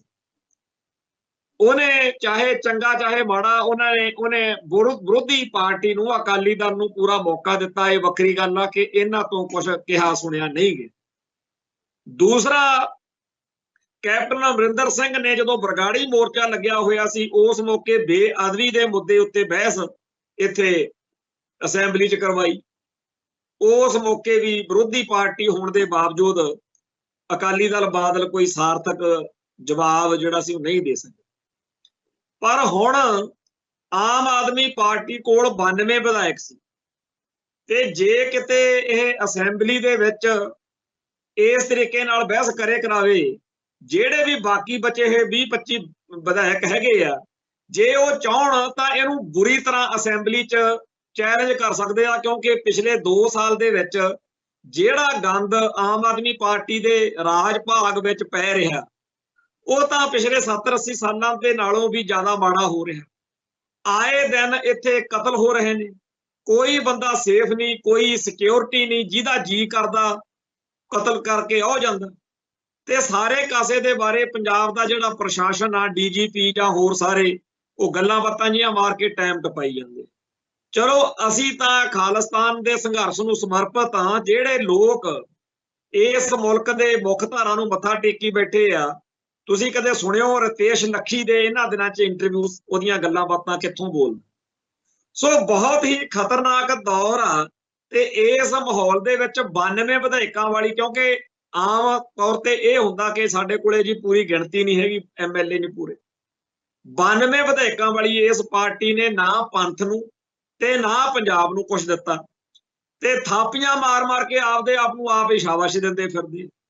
ਇਸ ਮਾਹੌਲ ਦੇ ਵਿੱਚ ਆਪਾਂ ਇਹ ਸੋਚੋ ਕਿ ਜਿਹੜੇ ਲੋਕ ਕਹਿੰਦੇ ਆ ਕਿ ਜੀ ਖਾਲਿਸਤਾਨੀ ਆ ਅਸੀਂ, ਸਾਨੂੰ ਕਿਤੇ ਸੱਤਾ ਮਿਲ ਜੇ ਅਸੀਂ ਬੰਬ ਬੁਲਾ ਦੇਂਗੇ, ਹਕੀਕਤ ਇਹ ਹੈ ਕਿ ਜਦੋਂ ਤੱਕਰ ਇਹ ਵਹਿਮ ਨਹੀਂ ਟੁੱਟਦਾ ਕਿ ਜੀ ਅਸੀਂ ਖਾਲਿਸਤਾਨੀਆਂ ਨੂੰ ਕਦੇ ਸੱਤਾ ਮਿਲੇ, ਉਹਨਾਂ ਟਾਈਮ ਕੌਮ ਦਾ ਬਣਨਾ ਵੀ ਕੁਛ ਨਹੀਂ। ਸੋ ਮੈਂ ਪਿਛਲੇ ਪ੍ਰੋਗਰਾਮਾਂ 'ਚ ਵੀ ਇਹ ਬੇਨਤੀ ਕਰਦਾ ਰਿਹਾ, ਅੱਜ ਫੇਰ ਕਰਦਾ ਬਈ ਇੱਕ ਵਾਰ ਕਿਸੇ ਤਰੀਕੇ ਨਾਲ ਜੋ ਵੀ ਹਰਬਾ ਜਰਬਾ ਕਰੀਏ, ਪੁੱਠਾ ਸਿੱਧਾ ਢੰਗ ਤਰੀਕਾ ਵਰਤੀਏ, ਜਿਹੜੇ ਖਾਲਿਸਤਾਨੀ ਕਹਾਉਂਦੇ ਆ, ਪੰਥਕ ਕਹਾਉਂਦੇ ਆ, ਇਹਨਾਂ ਦੀ ਸਰਕਾਰ ਪੰਜਾਬ 'ਚ ਇੱਕ ਵਾਰੀ ਬਣਾ ਕੇ ਇਹ ਵੀ ਗਲੋਂ ਗਲਾਵਾਂ ਲਾ ਹੀ ਦੇਈ। ਜੇ ਤਾਂ ਹੋਏ ਅਣਖ ਗੈਰਤ ਵਾਲੇ ਤਾਂ 6 ਮਹੀਨੇ ਬਾਅਦ ਹੀ ਲੋਕਾਂ ਨੂੰ ਦੱਸ ਦੇਣਗੇ ਕਿ ਜਿਨ੍ਹਾਂ ਨੇ 1984 ਮੌਕੇ ਹੀ ਇਹ ਗੱਲ ਸਮਝ ਲਈ ਸੀ ਉਹ ਧਨ ਦੇ ਸੂਰਮੇ ਸੀ, ਬੜੇ ਸਪਸ਼ਟ ਨਿਕਲੇ, ਜਿਨ੍ਹਾਂ ਨੇ ਮੁੜ ਕੇ ਹਮੇਸ਼ਾ ਵੋਟਾਂ ਤੋਂ, ਭਾਰਤੀ ਮੁੱਖ ਧਾਰਾ ਤੋਂ ਦੂਰੀ ਬਣਾ ਕੇ ਆਪਦੇ ਆਪ ਨੂੰ ਕੌਮ ਨੂੰ ਸਮਰਪਿਤ ਕਰਤਾ। ਵੀ ਖਾਲਿਸਤਾਨ ਬਣਿਆ ਚਾਹੇ ਉਹਨਾਂ ਤੋਂ ਨਹੀਂ, ਪਰ ਉਹਨਾਂ ਨੇ ਕਦੇ ਵੀ ਭਾਰਤੀ ਮੁੱਖ ਧਾਰਾ ਨੂੰ ਮੱਥਾ ਨਹੀਂ ਟੇਕਿਆ। ਤੇ ਜੇ ਦੂਜਾ ਕੰਮ ਹੋਇਆ ਤਾਂ ਫਿਰ ਪੰਥ ਆਪ ਦਾ ਨਿਰਣਾ ਆਪ ਕਰ ਲੂਗਾ ਵੀ ਹੁਣ ਤਾਂ ਖਾਲਿਸਤਾਨੀ ਮੁੱਖ ਮੰਤਰੀ ਸੀ, ਖਾਲਿਸਤਾਨੀ ਐਮਐਲਏ ਸੀ ਸਾਰੇ, ਜੇ ਇਹਨਾਂ ਤੋਂ ਕੁਝ ਨਹੀਂ ਬਣਿਆ। ਮੈਂ ਪਿਛਲੇ 4-5 ਸਾਲ ਤੋਂ ਵੀ ਇਹ ਗੱਲ ਪਹਿਲਾਂ ਕਹੀ ਸੀ, ਜਦੋਂ ਕੇਜਰੀਵਾਲ ਦਾ ਨਵਾਂ ਬੁਖਾਰ ਚੜਿਆ ਸੀ, ਬਈ ਚੱਲਣ ਤਾਂ ਅਗਲੇ ਇਹਨੂੰ ਨਹੀਂ ਦਿੰਦੇ ਜਿਹੜਾ ਕਹਿੰਦਾ ਮੈਂ ਭ੍ਰਿਸ਼ਟਾਚਾਰ ਮੁਕਤ ਭਾਰਤ ਬਣਾਉਣਾ। ਤੇ ਅੱਜ ਜਿੰਨੀ ਦੁਰਗਤੀ ਆਮ ਆਦਮੀ ਪਾਰਟੀ ਵਾਲਿਆਂ ਦੀ ਅਗਲੇ ਕਰਦੇ ਆ ਸਿਸਟਮ ਦੇ ਵਿੱਚ, ਉਹ ਸਾਰਿਆਂ ਦੇ ਸਾਹਮਣੇ ਹੀ ਆ, ਅਜੇ ਗਾਹਾਂ ਹੋਰ ਹੋਣੀ। ਸੋ ਇਸ ਮੁਲਕ ਦੇ ਸਿਸਟਮ ਦੇ ਹਿੱਸਾ ਬਣ ਕੇ ਚੱਲਣ ਵਾਲਿਆਂ ਨੂੰ, ਕੇਜਰੀਵਾਲ ਨੂੰ ਜਾਂ ਹੋਰਾਂ ਨੂੰ, ਚੱਲਣ ਤਾਂ ਅਗਲੇ ਇਹਨਾਂ ਨੂੰ ਨਹੀਂ ਦਿੰਦੇ, ਖਾਲਿਸਤਾਨੀਆਂ ਨੂੰ ਕਿਵੇਂ ਚੱਲਣ ਦੇਣਗੇ। ਹਕੀਕਤ ਇਹ ਹੈ ਕਿ ਇਹ ਇੱਕ ਬਹੁਤ ਵੱਡਾ ਝੂਠ ਆ ਕਿ ਜੀ ਇਸ ਮੁਲਕ ਦੇ ਸਿਸਟਮ ਦੇ ਅੰਦਰ ਰਹਿ ਕੇ ਵੀ ਆਪਾਂ ਕੋਈ ਹੱਲ ਕੱਢ ਲਾਂਗੇ। ਇਹ ਬਿਲਕੁਲ ਝੂਠੀ ਗੱਲ ਆ ਕਿ ਮੁੱਖ ਮੰਤਰੀ, ਪ੍ਰਧਾਨ ਮੰਤਰੀ, ਫੌਜਾਂ ਦਾ ਮੁਖੀ, ਪੰਜਾਬ ਦਾ ਕੁਝ ਲੱਲੜ ਪੱਲੜ ਬਣਾ ਦਿਓ ਕਿਸੇ ਖਾਲਿਸਤਾਨੀ ਨੂੰ ਤੇ ਸਾਡੇ ਮਸਲੇ ਹੱਲ ਹੋ ਜਾਣਗੇ। ਉਲਟਾ ਇੱਕ ਗੱਲ ਹੋਰ ਆ ਜਿਹੜੀ ਕਈਆਂ ਨੂੰ ਅਜੀਬ ਲੱਗ ਸਕਦੀ ਹੈ ਕਿ ਬਹੁਤ ਵੱਡੀਆਂ ਪੋਸਟਾਂ ਤੇ ਜਾਣ ਵਾਲੇ ਸਾਡੇ ਬਹੁਤ ਸਾਰੇ ਸਿੱਖ ਆਗੂ ਨਿੱਜੀ ਤੌਰ ਦੇ ਉੱਤੇ ਇਹ ਗੱਲ ਆਪਦੇ ਮਨ ਵਿੱਚ ਮੰਨ ਚੁੱਕੇ ਸੀ ਵੱਡੀ ਉਮਰ 'ਚ, ਬਈ ਅਸੀਂ ਆਪਦੀ ਕੌਮ ਨੂੰ ਦਾਅ ਉੱਤੇ ਲਾ ਕੇ, ਅਸੀਂ ਆਪਦੀ ਕੌਮ ਦੇ ਹਿੱਤਾਂ ਦਾ ਘਾਣ ਕਰਕੇ ਕਾਂਗਰਸ ਨਾਲ ਜਾਂ ਮੁਲਕ ਦੀ ਮੁੱਖ ਧਾਰਾ ਨਾਲ ਖੜਦੇ ਸੱਤਾ ਦੇ ਵੱਡੇ ਤੋਂ ਵੱਡੇ ਅਹੁਦਿਆਂ ਤੱਕ ਜ਼ਰੂਰ ਪਹੁੰਚ ਗਏ, ਰਾਸ਼ਟਰਪਤੀ ਵੀ ਬਣ ਗਏ ਜਾਂ ਹੋਰ ਵੱਡੇ ਗ੍ਰਹਿ ਮੰਤਰੀ ਜਾਂ ਵੱਡੇ ਹੋਰ ਅਹੁਦਿਆਂ ਤੇ ਪਹੁੰਚ ਗਏ। ਪਰ ਇਹ ਵੀ ਗੱਲ ਪੱਕੀ ਆ ਕਿ ਵਾਕਿਆ ਹੀ ਇਹ ਸਿਸਟਮ, ਇਹ ਭਾਰਤੀ ਹਕੂਮਤੀ ਨਿਜ਼ਾਮ ਸਿੱਖੀ ਅਤੇ ਸਿੱਖਾਂ ਦਾ ਘਾਣ ਕਰ ਰਿਹਾ, ਪੰਜਾਬ ਨੂੰ ਬਰਬਾਦ ਕਰ ਰਿਹਾ। ਦੁਰਫਿੱਟੇ ਮੂੰਹ ਸਾਡੇ ਜੇਕਰ ਅਸੀਂ ਇਹਦਾ ਕਿਸੇ ਤਰੀਕੇ ਨਾਲ ਹਿੱਸਾ ਬਣੇ ਰਹੇ ਆ ਤੇ ਅੱਜ ਵੀ ਜੇ ਕੋਈ ਸਾਤੋਂ ਹੋ ਸਕੇ ਅਸੀਂ ਭਲਾ ਕਰੀਏ। ਪਰ ਉਦੋਂ ਤੱਕਰ ਉਹ ਬੰਦੇ, ਉਹ ਆਗੂ ਜਿਹੜੀ ਖੇਡ ਦਾ ਹਿੱਸਾ ਬਣ ਚੁੱਕੇ ਹੁੰਦੇ ਆ, ਉਹ ਜਿਵੇਂ ਆਪਾਂ ਕਹਿੰਦੇ ਹੁੰਦੇ ਆ ਵੀ ਨਮਕ ਦੀ ਖੱਡ ਦੇ ਵਿੱਚ ਨਮਕ, ਉਦੋਂ ਉਹਨਾਂ ਤੋਂ ਆਪ ਤਾਂ ਕੁਝ ਹੁੰਦਾ ਨਹੀਂ, ਪਰ ਉਹ ਦੂਜਿਆਂ ਨੂੰ ਕਿਸੇ ਨੂੰ ਜ਼ਰੂਰ ਕਹਿੰਦੇ ਆ ਕਿ ਅਸੀਂ ਗੰਗਾ ਨਹਾ ਕੇ ਦੇਖ ਲਿਆ, ਇੱਥੇ ਕੁਝ ਨਹੀਂ ਹੈਗਾ, ਮੈਂ ਮੁੱਖ ਮੰਤਰੀ ਵੀ ਬਣਿਆ, ਮੈਂ ਰਾਸ਼ਟਰਪਤੀ ਵੀ ਬਣਿਆ, ਇੱਥੇ ਕੁਝ ਨਹੀਂ ਸਿੱਖੀ ਤੇ ਸਿੱਖਾਂ ਲਈ ਕਰ ਸਕਦੇ। ਸੋ ਪਤਾ ਨਹੀਂ ਉਹ ਕਿਹੜੀ ਗਿੱਦੜ ਸਿੰਘੀ ਆ ਜਿਹਦੇ ਨਾਲ ਸਾਡੇ ਬੰਦਿਆਂ ਨੂੰ ਇਹ ਅਕਲ ਆਊਗੀ। ਮੈਂ ਇਹ ਸੋਚਦਾ ਹੁੰਦਾ ਸੀ ਅਕਸਰ ਕਿ ਯਾਰ ਦਰਬਾਰ ਸਾਹਿਬ ਦੇ ਹਮਲੇ ਤੋਂ ਬਾਅਦ ਸਾਡਾ ਇਸ ਮੁਲਕ ਦੇ ਨਾਲ ਜਦੋਂ ਕੋਈ ਲਿੰਕ ਰਹਿਣਾ ਹੀ ਨਹੀਂ ਚਾਹੀਦਾ, ਤਾਂ ਫਿਰ ਅਸੀਂ ਇਸ ਮੁਲਕ ਦੇ ਸਿਸਟਮ ਦੇ ਵਿੱਚ ਵੋਟਾਂ ਪਾਟਾਂ ਤੇ ਹੋਰ ਸਾਰੇ ਗਧੀ ਗਿੜ 'ਚ ਕਿਉਂ ਫਸੇ ਹੋਏ। ਅੱਜ ਵੀ ਬਹੁਤ ਵੱਡਾ ਹਿੱਸਾ ਭਾਰਤ ਮਾਤਾ ਕੀ ਜੈ ਕਹਿ ਕੇ ਤਿਰੰਗੇ ਝੰਡੇ ਚੱਕ ਕੇ ਭਾਈ ਉਦੋਂ ਹੀ ਅਕਲ ਆਊਗੀ ਜਦੋਂ ਦੁਬਾਰਾ ਇੱਕ ਵਾਰੀ ਨਸਲ ਘਾਤ ਕਰਨ, ਇੱਕ ਵਾਰੀ ਦੁਬਾਰਾ ਆਪਾਂ ਨੂੰ ਛੱਤਰ ਚਾਹੀਦਾ। ਸਮਝ ਲਓ, ਮੰਨ ਲਓ, ਪਰ ਜਦੋਂ ਅਸੀਂ, ਸਾਨੂੰ ਵੀ ਕਈ ਵਾਰੀ ਏਜੰਸੀਆਂ ਜਾਂ ਬੁੱਚੜ ਪੁਲਸੀਏ ਜਾਂ ਕੋਈ ਹੋਰ ਜਦੋਂ ਪੁੱਛਦੇ ਕਰਦੇ ਆ, ਉਦੋਂ ਇਹੀ ਗੱਲ ਕਹਿੰਦੇ ਆ ਵੀ ਸਾਨੂੰ ਕਿਸੇ ਨੇ ਸਮਝੂ ਕੇ ਖਾਲਿਸਤਾਨ ਦੇ ਰਾਹ ਨਹੀਂ ਤੋਰਿਆ, ਤੁਹਾਡੇ ਜ਼ੁਲਮ ਨੇ, ਤੁਹਾਡੇ ਬੁੱਚੜਪੁਣੇ ਨੇ ਅੱਖ ਖੋਲ ਦਿੱਤੀ। ਖਾਸ ਤੌਰ ਦੇ ਉੱਤੇ ਪੰਜਾਬੀ ਹਿੰਦੂ ਦਾ ਜਿਹੜਾ ਰਵੱਈਆ, ਅੱਜ ਦਰਿਆਈ ਪਾਣੀਆਂ ਦੀ ਲੁੱਟ ਖਸੁੱਟ ਦਾ ਮਸਲਾ, ਚਲੋ ਆਪਾਂ ਲੁਧਿਆਣੇ ਵਾਲੀ ਇਸ ਮੀਟਿੰਗ ਦੇ ਬਹਾਨੇ ਗੱਲ ਕਰਕੇ ਦੇਖ ਲੈਂਦੇ ਹਾਂ। ਪੰਜਾਬੀ ਹਿੰਦੂ ਸਾਰੀ ਗੱਲ 'ਚ ਕਿੱਥੇ? ਕੀ ਪੰਜਾਬ ਦੇ ਦਰਿਆਈ ਪਾਣੀਆਂ ਦੀ ਗੱਲ ਆ ਜਿਹੜੀ ਉਹ ਇਕੱਲੇ ਸਿੱਖਾਂ ਦੀ ਹੈ? ਗੈਰ ਪੰਜਾਬੀ ਬਾਕੀ ਸਾਰੇ ਦੇ ਸਾਰੇ ਦੜ ਬੱਟੀ ਕਿਉਂ ਬੈਠੇ? ਫੇਰ ਆ ਜੋ ਦੂਜੇ ਪਾਸੇ ਨਸ਼ਿਆਂ ਦੇ ਨਾਲ ਕੀ ਪੰਜਾਬੀ ਪੰਜਾਬ ਦੇ ਵਿੱਚ ਸਿੱਖਾਂ ਦੇ ਮੁੰਡੇ ਹੀ ਮਰਨੇ? ਹੋਰ ਬੜੇ ਸੰਵੇਦਨਸ਼ੀਲ ਮਸਲੇ ਇੱਥੇ ਸਾਹਿਬ ਸ੍ਰੀ ਗੁਰੂ ਗ੍ਰੰਥ ਸਾਹਿਬ ਜੀ ਦੇ ਪਾਵਨ ਸਰੂਪਾਂ ਦੀਆਂ ਬੇਅਦਬੀਆਂ ਦੁਸ਼ਟਾਂ ਨੇ ਕੀਤੀਆਂ, ਪਰ ਇੱਕ ਘਟਨਾ ਕੁਰਾਨ ਸ਼ਰੀਫ ਦੇ ਬਾਰੇ ਵੀ ਆ ਤੇ ਹਿੰਦੂ ਗ੍ਰੰਥਾਂ ਬਾਰੇ ਵੀ। ਸੰਤ ਗਿਆਨੀ ਜਰਨੈਲ ਸਿੰਘ ਜੀ ਖਾਲਸਾ ਭਿੰਡਰਾਂ ਵਾਲਿਆਂ ਦੇ ਵੇਲੇ ਵੀ ਕਪੂਰਥਲੇ ਦੀ ਇੱਕ ਘਟਨਾ, ਜਦੋਂ ਮੰਦਿਰ ਦੇ ਵਿੱਚ ਰਮਾਇਣ ਦੀ ਬੇਅਦਬੀ ਹੋਈ ਸੀ, ਉਹਦਾ ਕੇਸ ਮਹਾਂਪੁਰਸ਼ਾਂ ਨੇ ਲੜਿਆ ਸੀ। ਪੰਜਾਬ ਦੀ ਧਰਤੀ ਉੱਤੇ ਜਿਹੜੇ ਵੀ ਲੋਕ ਇੱਥੋਂ ਦੇ ਸੱਭਿਆਚਾਰ, ਇੱਥੋਂ ਦੇ ਸਾਰੇ ਸਿਸਟਮ ਦੇ ਖਿਲਾਫ ਚੱਲਦੇ ਆ, ਜਾਣੀ ਕਿ ਧਰਮ ਦੀ ਜਾਂ ਧਰਮ ਗ੍ਰੰਥਾਂ ਦੀ ਜਾਂ ਧਰਮ ਸਥਾਨਾਂ ਦੀ ਬੇਅਦਬੀ ਕਰਦੇ, ਉਹਦੇ ਖਿਲਾਫ ਪੰਜਾਬ ਸਮੁੱਚੇ ਤੌਰ ਤੇ ਖੜਦਾ ਚੰਗਾ ਲੱਗਦਾ। ਪਰ ਹਰ ਵਾਰੀ ਆਸ ਕੀਤੀ ਜਾਂਦੀ ਆ ਕਿ ਸਿੱਖ ਲੜਨ।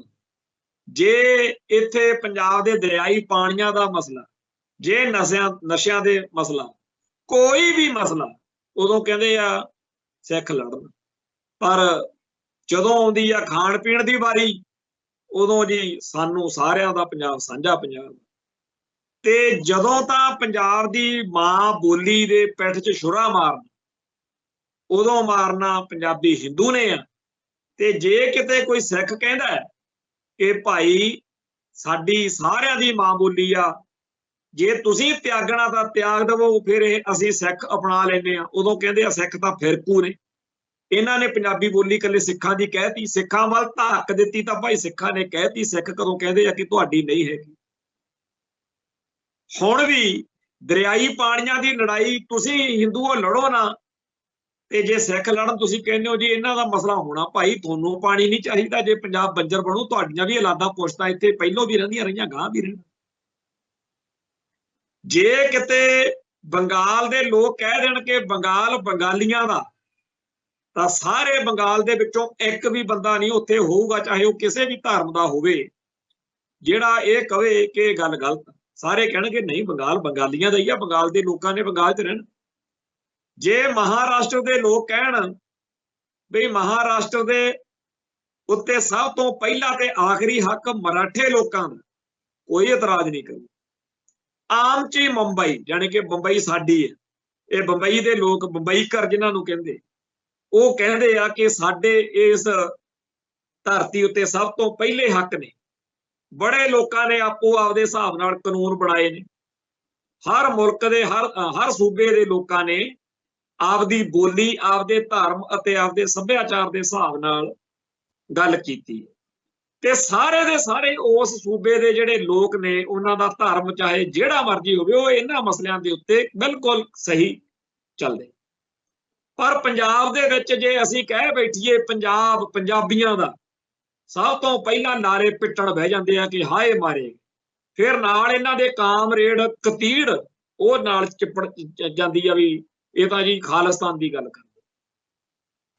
ਮੈਨੂੰ ਚੰਗੀ ਤਰ੍ਹਾਂ ਚੇਤੇ ਆ, ਇੱਕ ਵਾਰੀ ਅਸੀਂ ਇਹ ਸਟicker ਛਾਪੇ, ਪੋਸਟਰ, ਉਹ ਕਿਸੇ ਨੇ ਰੇਲ ਗੱਡੀ ਚਲਾਤਾ, ਰੇਲ ਗੱਡੀ 'ਚ ਕਿਤੇ ਬੰਗਾਲ ਵੱਲ ਚਲੇ ਗਿਆ। ਉੱਥੋਂ ਇੱਕ ਸਰਦਾਰ ਜੀ ਕਲਕੱਤੇੋਂ ਮੈਨੂੰ ਫੋਨ ਕਰਕੇ, ਨੰਬਰ ਮੇਰਾ ਸੀ ਉੱਤੇ ਉਹਦੇ, ਉਹ ਉੱਥੇ ਕਲਪੇ, ਕਹਿੰਦਾ ਜੀ ਜੇ ਇੱਥੇ ਬੰਗਾਲ ਦੇ ਵਿੱਚ ਅਸੀਂ ਬੈਠੇ ਆ, ਸਾਡੇ ਲਈ ਤੁਸੀਂ ਪੰਗਾ ਖੜਾ ਕਰ ਦੇਣਾ। ਮੈਂ ਕਿਹਾ ਭਰਾਵਾ, ਜਦੋਂ ਗਲ 'ਚ ਟਾਇਰ ਪਾਉਣਾ ਉਦੋਂ ਮੇਰੀ ਪਰਮਿਸ਼ਨ ਦੀ ਲੋੜ ਨਹੀਂ ਪੈਣੀ ਇਹਨਾਂ ਨੂੰ।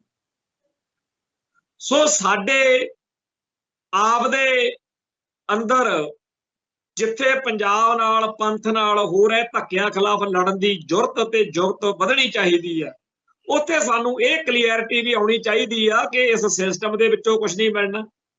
ਦੂਜਾ ਇਹ ਕਿ ਪੰਜਾਬੀ ਹਿੰਦੂ ਨੂੰ ਜਾਂ ਪੰਜਾਬ ਦੇ ਹੋਰ ਗੈਰ ਸਿੱਖਾਂ ਨੂੰ ਬਾਰ-ਬਾਰ ਪਰਖ ਰਹੇ ਆ, ਹਰ ਵਾਰੀ ਉਹ ਖਿਲਾਫ ਖੜੇ ਦਿਖਦੇ ਆ ਜਾਂ ਦੜ ਵੱਟ ਕੇ ਦਿੱਲੀ ਦੇ ਹੱਕ 'ਚ ਭੁਗਤ ਜਾਂਦੇ ਆ।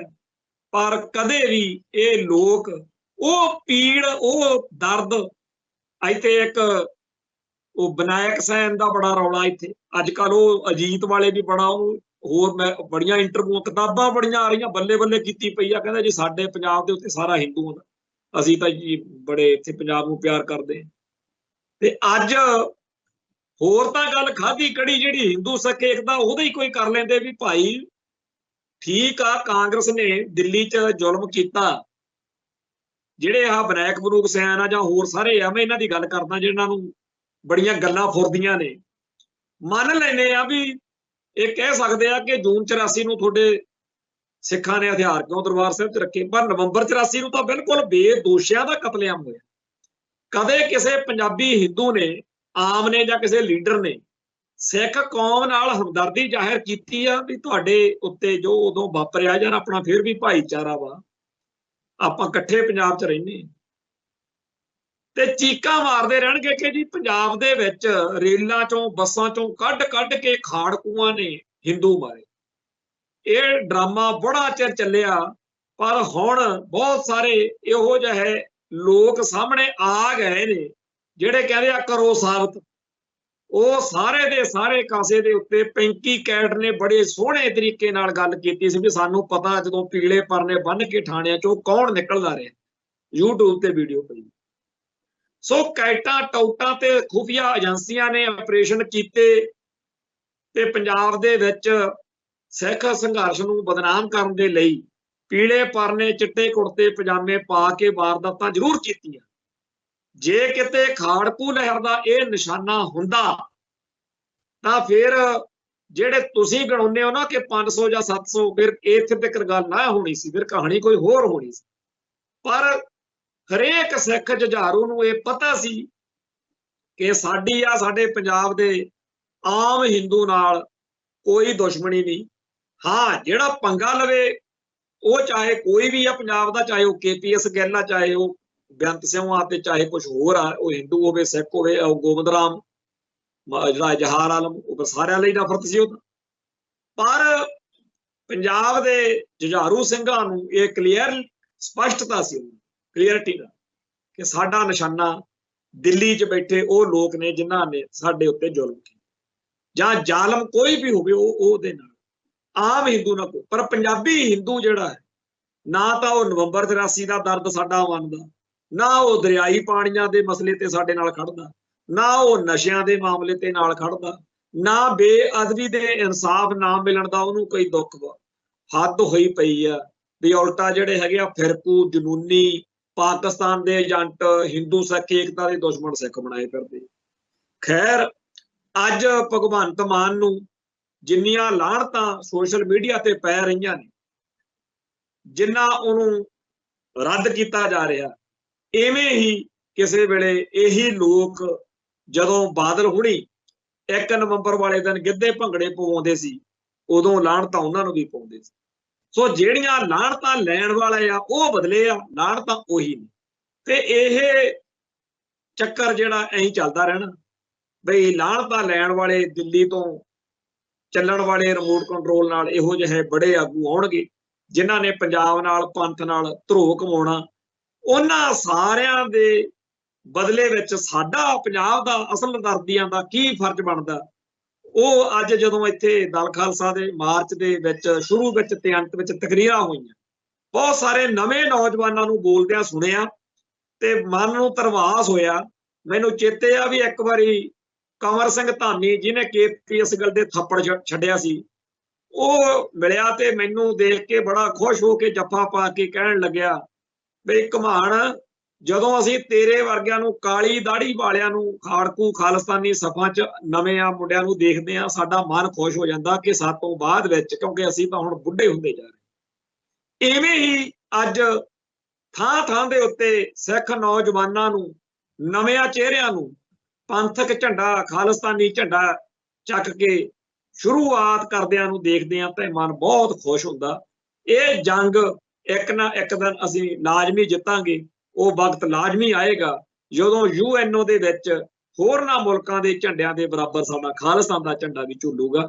ਇਹ ਬਚਨ ਕਰਕੇ ਇੱਥੇ ਸਮਾਪਤੀ ਕਰਦੇ ਹਾਂ। ਕੱਲ ਫੇਰ ਮਿਲਾਂਗੇ। ਨਾਨਕ ਨਾਮ ਚੜ੍ਹਦੀ ਕਲਾ ਤੇਰੇ ਭਾਣੇ, ਸਰਬੱਤ ਦਾ ਭਲਾ। ਵਾਹਿਗੁਰੂ ਜੀ ਕਾ ਖਾਲਸਾ, ਵਾਹਿਗੁਰੂ ਜੀ ਕੀ ਫਤਿਹ।